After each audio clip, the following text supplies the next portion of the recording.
So I have Atlas here today. I actually just did the training session with him, but I'm going to talk about what you're going to see, and I'm going to splice in the clip. I start off with heel on my left side, even with my front legs, and sitting right beside me, but not on my leg. I like to kind of get a dog warmed up with the heel command, and then I go into a sit, stay, and then come. I'm going to attach him to a tree, do a sit, stay, and then pause. He does get up one time. I have to go move him back to the spot that he was sitting on. I don't want to teach him that he can inch forward.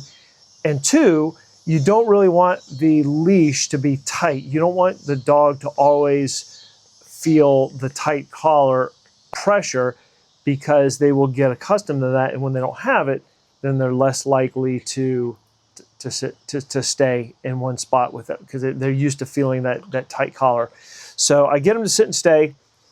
He does get up. I put him back on a spot, and then I go back to the point where I wanted to, the distance-wise that I wanted to achieve.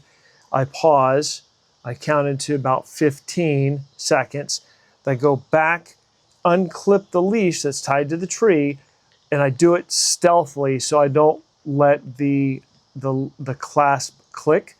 I do it very stealthy and take it off of the collar, which is metal, very carefully so that he doesn't feel it hit him.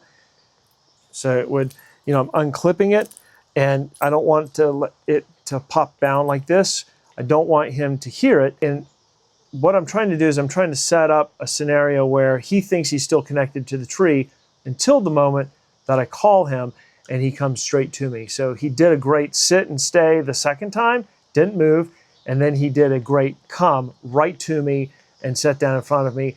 I even did a sit and stay with no verbal command, so no audible come command, just the hand signal, and he did really well. He also did a fantastic heel twice with off leash with just voice command and hand signal. So I tap my leg, tell him to heel, we walk back to the tree, and I did that twice in the video that you're gonna watch. So, so he's nearing the end of his training period with me. So he's been with me for a little over 3 weeks. The performance that you're going to see is what you can achieve with daily consistent training over a 3-week period.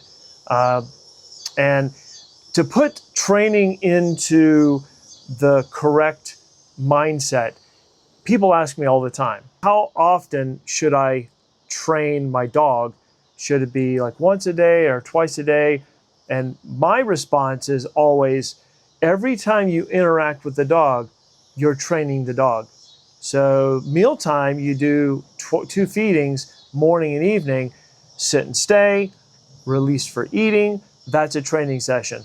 Then throughout the day, you can take your dog on a walk, practicing heel and sit and stay and heel and come. So that's another training session. And then again, evening meal. So you really, theoretically, you could get 3 training sessions in a day.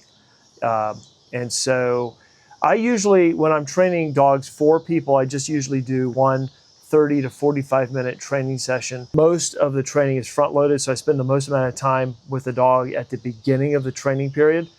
And then as I'm working with the dog, there really isn't a lot that I have to train or teach the dog. I'm just simply running through the paces, reminding the dog, reinforcing, and being consistent.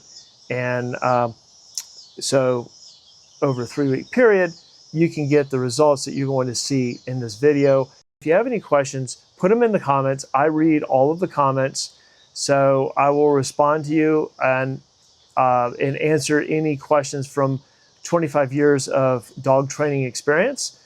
And I hope you enjoyed it. I hope you get some value out of this video. If you have a problem that's not covered in this video, feel free to put it in the comments, or just DM me. You can find me on Instagram, and I will do my best to get back with you.